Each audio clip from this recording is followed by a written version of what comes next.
Assalamualaikum warahmatullahi wabarakatuh. Sebelumnya terima kasih kepada Bapak Awaldin Diaki MAK yang selaku dosen pembimbing mata kuliah akuntansi manajemen lanjutan dan rekan-rekan semua. Video ini dibuat untuk memenuhi tugas kelompok 6 yaitu tentang pemahaman mengenai bauran produk. Baik di sini kami dari kelompok 6 yang beranggotakan saya sendiri Ika Febrianti NIM 013. Yang kedua ada Mbak Nurlia Habsari dengan NIM 137. Dan yang terakhir ada Mas Alvan Nuril Iksan dengan NIM 173. Lanjut saja ke pembahasan berikut. Dalam video ini akan membahas yang pertama mengenai pengertian bauran produk, yang kedua tentang elemen bauran produk, yang ketiga pentingnya bauran produk, 4 contoh bauran produk, yang kelima faktor yang mungkin mempengaruhi bauran produk, yang keenam perbedaan bauran produk dengan bauran pemasaran, yang ketujuh perbedaan bauran produk dengan lini produk, 8 strategi penetapan harga bauran produk, dan yang terakhir adalah jenis strategi penetapan harga bauran produk. Selanjutnya adalah pengertian bauran produk. Yang pertama, bauran produk disebut juga sebagai pilihan yang ada pada suatu produk atau produk assessment yang merupakan suatu kumpulan semua produk dan barang ataupun jasa yang ditawarkan untuk dijual oleh penjual tertentu. Bauran produk terdiri dari berbagai lini produk. Bauran produk perusahaan mempunyai lebar, panjang, kedalaman, dan konsisten tertentu. Selanjutnya adalah elemen bauran produk. Itu ada konsistensi yang mana menunjukkan seberapa erat keterkaitan lini produk perusahaan. Yang kedua ada lebar, jumlah lini produk yang dijual perusahaan. Yang ketiga ada panjang, jumlah total produk dalam bauran produk suatu perusahaan. Yang keempat ada kedalaman, variasi total seperti ukuran, rasa, dan karakteristik pembeda lainnya untuk setiap produk. Yang selanjutnya adalah pentingnya bauran produk. Bauran produk yang terpelihara dengan baik memberikan manfaat bagi bisnis dalam berbagai cara. Yang pertama, secara efektif memenuhi kebutuhan pelanggan. Kedua, membangun citra bisnis yang familiar. Yang ketiga, memberikan fokus saat mengembangkan bisnis Anda. Dan yang keempat, manajemen inventaris yang lebih baik. Yang terakhir, diversifikasi yang lebih besar untuk mengurangi resiko ketergantungan pada satu produk atau lini produk. Nah, yang selanjutnya ada contoh bauran produk. Di sini ada produk Apple menawarkan beberapa lini produk untuk memenuhi berbagai kebutuhan pelanggan. Untuk contoh bauran produk sederhana dari Apple ini, anggaplah perusahaan tersebut menawarkan 4 lini produk: iPhone, iPad, dan komputer Mac. Juga ada AirPods dengan lebar produk 4. Dalam contoh sederhana ini, iPhone memiliki variasi berikut seperti iPhone X, iPhone 11, iPhone 12, iPhone 13, dan iPhone 14, sehingga menghasilkan kedalaman produk 5. iPad hadir dalam variasi berikut seperti iPad Air, iPad mini, dan iPad Pro yang menghasilkan kedalaman produk ketiga. Nah, di sini selanjutnya ada faktor-faktor yang mungkin mempengaruhi bauran produk. Memutuskan untuk memperluas atau mengubah bauran produk dapat bergantung pada faktor-faktor yang tercantum di bawah ini, karena masing-masing faktor dapat berdampak positif atau negatif terhadap perusahaan. Faktor yang pertama yaitu posisi keuangan. Perusahaan besar dengan kesehatan finansial yang baik kemungkinan besar akan memasukkan beberapa lini produk ke dalam bauran produknya karena mereka memiliki sumber daya untuk menciptakan dan memperkenalkan produk baru. Sebaliknya, perusahaan startup tidak selalu memiliki anggaran untuk segera memproduksi beberapa produk baru dan fokus pada bauran produk yang lebih kecil hingga mereka menjadi lebih mapan.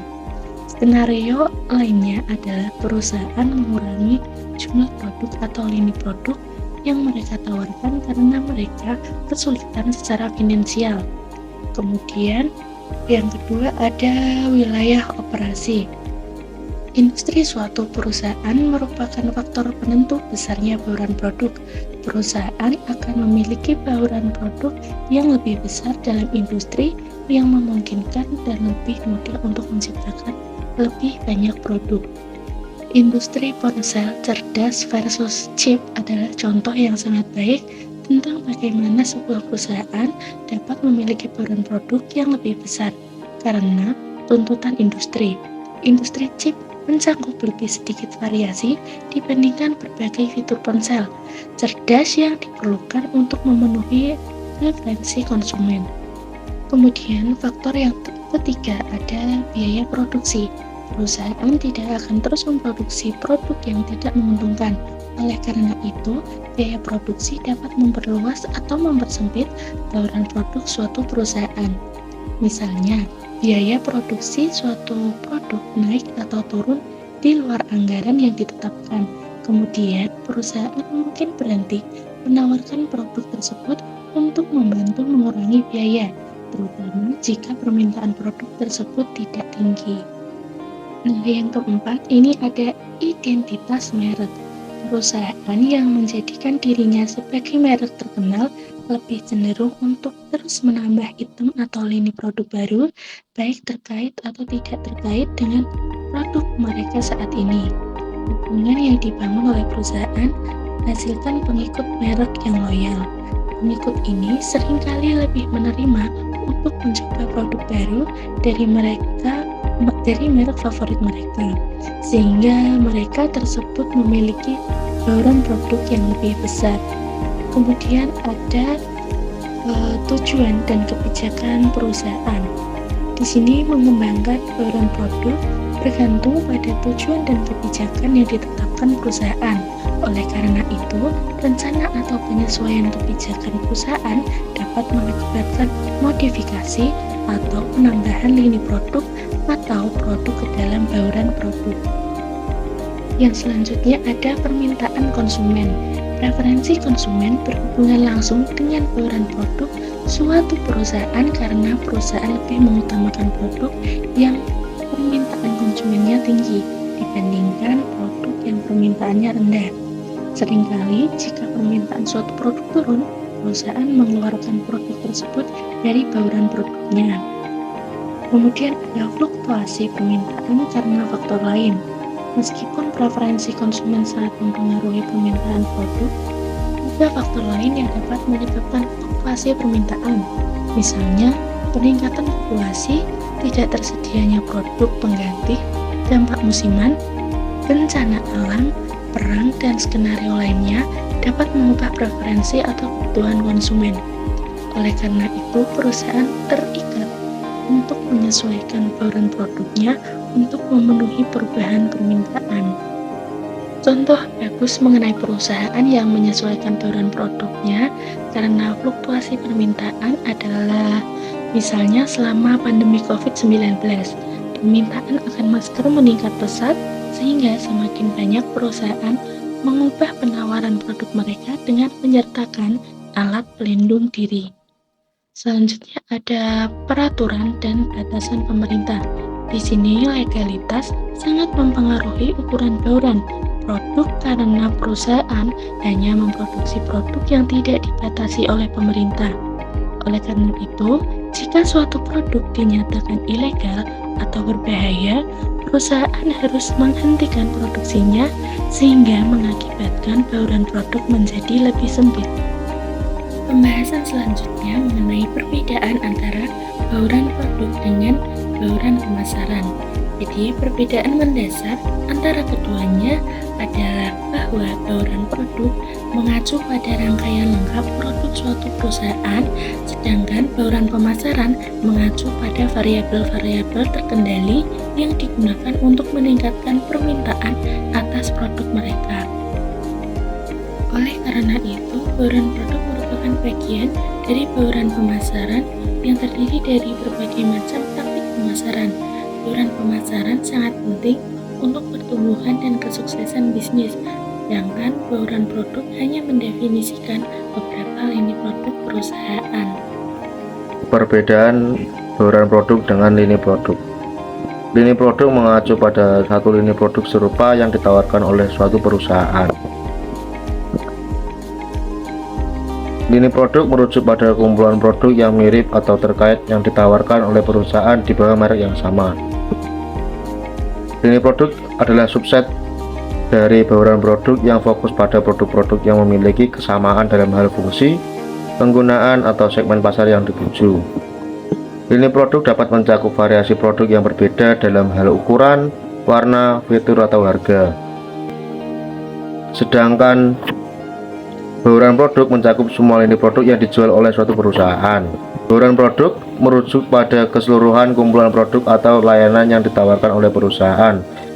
Bauran produk juga mencakup semua produk yang tersedia untuk konsumen dari perusahaan tersebut.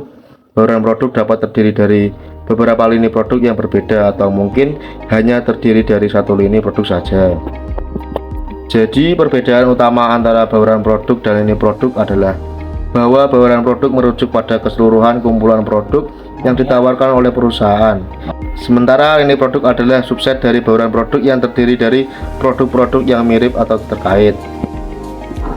Strategi penetapan harga bauran produk. Perusahaan menggunakan strategi penetapan harga bauran produk untuk menentukan harga produk mereka guna memastikan masing-masing produk memainkan peran tertentu dalam keseluruhan bauran produk untuk memaksimalkan pendapatan dan mencapai tujuan bisnis. Harga suatu produk atau jasa bergantung pada variabel produk atau jasa lain yang disediakan perusahaan, seperti faktor yang berpengaruh tujuan penetapan harga, harga promosi, dan lain-lainnya. Harga yang ditetapkan untuk produk atau layanan suatu perusahaan dapat membuat atau menghancurkan tujuan keuangan perusahaan itu sendiri. Tidak akan mungkin bila menemukan harga yang tepat dalam sehari. Oleh karena itu, memerlukan strategi penetapan harga yang dipikirkan dengan matang. Strategi penetapan harga baru untuk produk adalah pendekatan yang digunakan oleh perusahaan ketika mereka memperkenalkan produk baru ke pasar dan harus menentukan harga yang sesuai untuk produk tersebut. Jenis-jenis strategi penetapan harga. Yang pertama ada penetapan harga berbasis biaya. Perusahaan menetapkan harga berdasarkan biaya produksi, distribusi, dan pemasaran produk, serta memperoleh keuntungan yang diinginkan dengan menjumlahkan semua biaya serta beban yang berkaitan dengan proses produk, mulai dari produksi, pemasaran, dan distribusi. Lalu penetapan harga harus di atas biaya produksi untuk mendapatkan laba. Lalu yang kedua ada penetapan harga berbasis permintaan. Perusahaan menetapkan harga berdasarkan tingkat permintaan pasar. Jika permintaan diperkirakan tinggi, maka harga bisa lebih tinggi. Dan apabila permintaan rendah, maka harga pun juga bisa rendah. Seperti layaknya harga ayam di pasar ketika menjelang lebaran. Lalu yang ketiga ada penetapan harga berbasis persaingan. Perusahaan menetapkan harga berdasarkan harga pesaing atau produk jenis yang ada di pasar. Strategi penetapan harga kompetitif menetapkan harga produk atau layanan jasa pada harga pasar saat ini. Harga produk boleh di atas atau di bawah harga pasar asalkan kompetitif. Semua produk entitas lain menetapkan harga juga bisa berdasarkan harga pasar dengan entitas lainnya. Lalu yang keempat, penetapan harga skimming. Perusahaan menetapkan harga tinggi pada awal peluncuran produk baru untuk menangkap segmen pasar yang cenderung membayar harga lebih tinggi, kemudian menurunkan harga seiring berjalannya waktu. Strategi skimming harga digunakan oleh bisnis yang mengenakan biaya paling tinggi untuk produk baru dan kemudian perlahan-lahan menurunkan harga dari waktu ke waktu. Dalam strategi penetapan harga ini, harga turun saat produk mengakhiri masa manfaatnya dan menjadi kurang penting, seperti halnya produk-produk elektronik. Lalu yang keenam ada penetapan harga penetrasi. Perusahaan menetapkan harga rendah pada awal peluncuran produk baru untuk cepat memasuki pasar dan merebut pangsa pasar yang signifikan. Harga kemudian dapat ditingkatkan seiring produk mendapatkan adopsi dan reputasi yang baik. Contohnya seperti rokok. Pada awal masa permulaan rilis rokok harganya biasanya murah, lalu ketika laku di pasaran maka harga akan dinaikkan. Lalu yang ketujuh ada penetapan harga dinamis. Harga berubah sesuai dengan faktor-faktor seperti waktu, permintaan, atau karakteristik konsumen. Ini dapat melibatkan penyesuaian harga secara real time berdasarkan data pasar. Lalu yang kedelapan ada penetapan harga premium. Harga ditetapkan tinggi untuk mencerminkan kualitas atau status eksklusif produk. Seperti contohnya produk-produk dari Gucci, Apple. Lalu yang kesembilan ada penetapan harga diskon.